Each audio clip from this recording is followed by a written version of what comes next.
นมน้อยปรับ400พี่ดำปรับ4,000สอต่อที่แปลว่าอาตงลมพัดผ่านมาด้วยความเจ็บปวดเมื่อเธอกล่าวว่าจะรักเพียงฉันชีวิตครั้งนี้มันลงเอยปล่อยวางทุกสิ่งอย่างมอบไม่ได้ความรักที่ดีเธออย่าเสียใจวันดินแสงจันทร์ช้าๆทุกเส้นทางที่เคยคุ้นเคยกลับไร้เงาเธอมันเจ็บปวดสุดลึกหัวใจแต่อาจหวงคืนกลับจะต้องพลัดพรากกันจริงๆชั่วชีวิตในวันนี้ฉันจึงรู้ดีย้อนเวลากลับมาไม่ได้โทรมาโชคชะตาเล่นตัว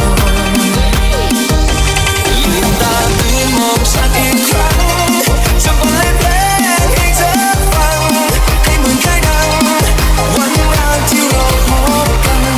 Welcome to DJ อาตง Remix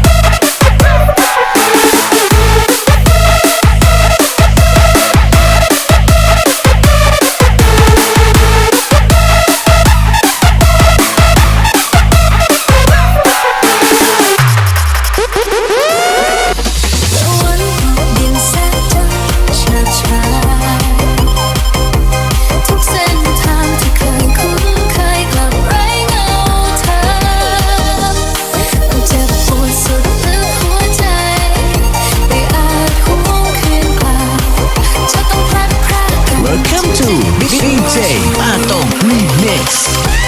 ในวันนี้ฉันจึงรู้ดีย้อนเวลากลับมาไม่ได้โทรมาโชคชะตาเล่นตัวลืมตาตื่นมองฉันอีกครั้งจะบรรเลงเพลงให้เธอฟังให้เหมือนเคยดังวันแรกที่เราพบกันในวันนี้ฉันจึงรู้ดีย้อนเวลากลับมาไม่ได้โทรมาโชค